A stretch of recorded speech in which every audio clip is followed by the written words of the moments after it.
जय श्री राम। नमस्कार प्रिय मकर राशि वाले जातकों, प्रिय दर्शकों, आप सभी का स्वागत है। नवग्रहों में एक ऐसा ग्रह जिसके रहस्य को जानना बड़ा कठिन है। जो ग्रह है तो पापी, परंतु उसके आचरण सारे शुभ हैं।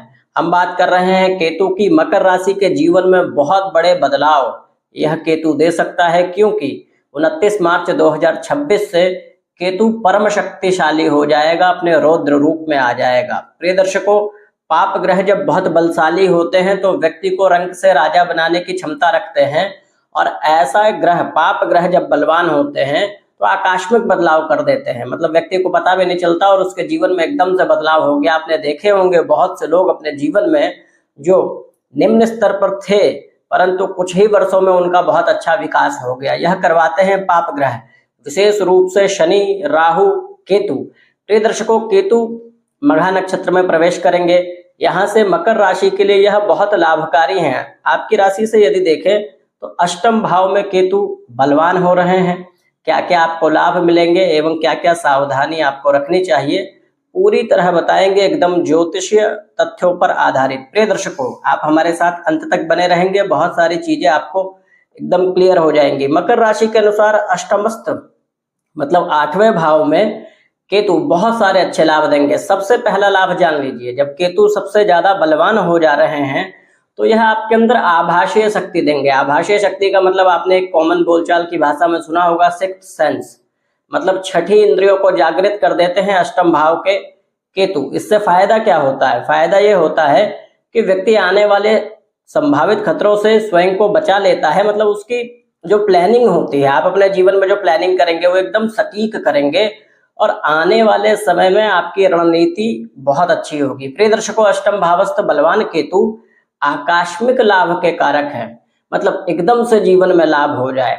आप किसी भी क्षेत्र में हैं, करियर में हैं या फिर विद्यार्थी जीवन में है, कॉम्पिटिटिव एग्जाम की तैयारी कर रहे हैं। कभी कभी होता है व्यक्ति कई बार से असफल हो रहा होता है, परंतु एक ही परीक्षा या एक ही ऐसा वर्ष होता है उसके जीवन में कि वो सफल भी हो जाता है और बड़े पद को प्राप्त भी कर जाता है। तो यहाँ अष्टमस्थ केतु आपको ऐसे सारे सुख देने में समर्थ है जो आकस्मिक जीवन बदलाव हो जाए, मतलब एकदम से आपके जीवन में परिवर्तन हो जाए, क्योंकि पाप ग्रह पाप भाव में अच्छे फल देते हैं। अष्टम में राहु केतु अच्छे फल देते हैं। वैसे अष्टम भाव में सूर्य भी अच्छा फल देते हैं। अभी केतु की बात हो रही है।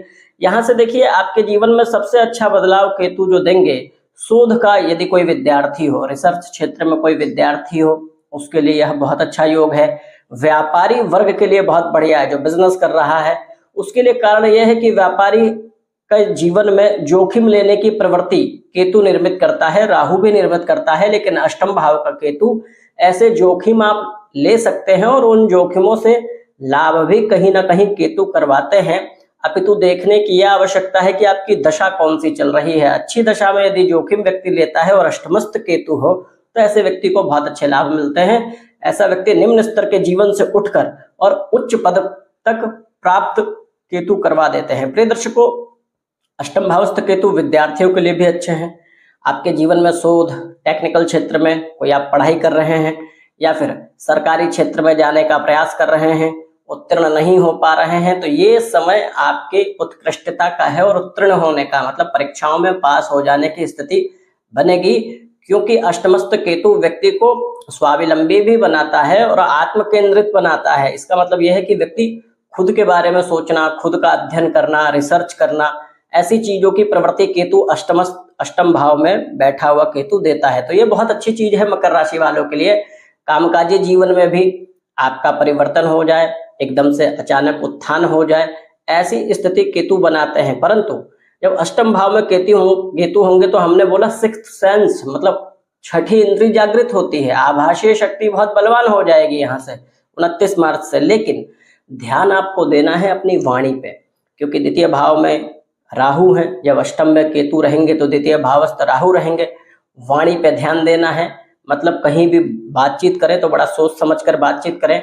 कहीं भी कुछ भी बोलने से बचें, कम बोले, यदि कोई आवश्यक हो तो वही बात बोले। और वाणी पे नियंत्रण, मतलब कठोर वाणी ना होना, खान पान का अपना ध्यान रखना, अपनी दिनचर्या का ध्यान रखना, इन सब चीजों का ध्यान रखना है चाहिए। और साथ में पेट संबंधित थोड़े बहुत विकार देखे गए हैं अष्टम भावस्थ केतु जब होता है तो कभी कभी पेट कमजोर करता है। इसके लिए केतु से संबंधित उपाय आप करते रहें।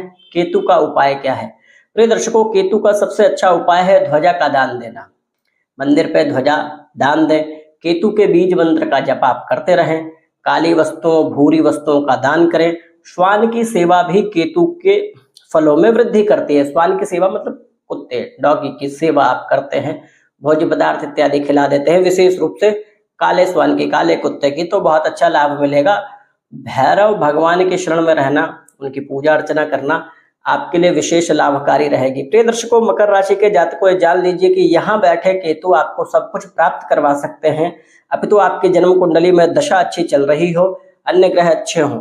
प्रिय दर्शकों, जो उपाय बताए हैं आप उपाय करते रहें।